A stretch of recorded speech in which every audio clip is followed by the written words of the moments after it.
Bro, I don't care.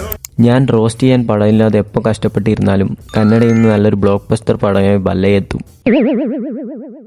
ഇത്തവണയും അങ്ങനെയുള്ളൊരു പടം ഇറക്കി വിട്ടിട്ടുണ്ട്. അതിന്റെ പേരാണ് അവന്റെ പേരാണ് ഭഗവന്ത് കേസരി. ഇനി അങ്ങോട്ട് കാണാൻ പോകുന്നത് എന്റെ താണ്ഡവാ. ഇനി നമ്മൾക്ക് പടത്തിന്റെ കഥ എന്താണെന്ന് നോക്കാം. പടത്തിന്റെ ആദ്യം തന്നെ വെടിവെപ്പിൽ നിന്ന് രക്ഷപ്പെട്ട ജഡ്ജിയെയും മക്കളെ ആശ്വസിപ്പിക്കാൻ ഒരാൾ വരും.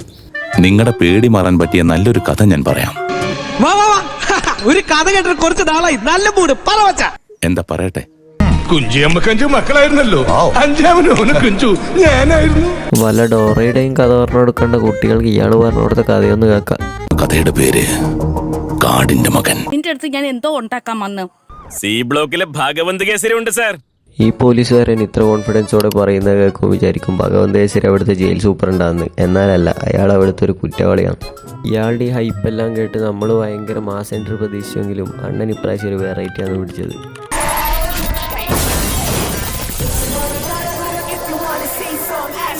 ബാലയ്ക്ക് മാസ് കാണിക്കാൻ ബാക്കിയുള്ള നടന്മാരെ പോലെ തോക്കും മിസൈലൊന്നും ആവശ്യമില്ല. വെറും ഒരു അലുമിനിയം ബക്കറ്റ് മാത്രം മതി. അങ്ങനെ നമ്മുടെ ബാലയെ അവിടെയുള്ള എല്ലാ ഗുണ്ടകളെയും ആ ബക്കറ്റ് വെച്ച് അടിച്ച് കീഴ്പ്പെടുത്തുന്നു. ഇത് കണ്ട പോലീസുകാരെല്ലാം കൈയടിച്ച് വെൽഡൻ കാര്യം എന്ന് പറയുന്നു.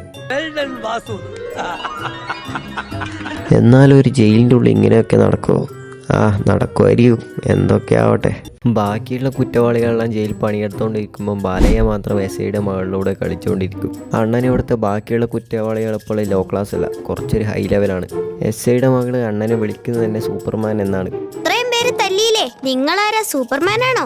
ഇവൻ എനിക്കൊരു ഭീഷണിയാവും. ഒരു സാധാരണ മാന മോളെ.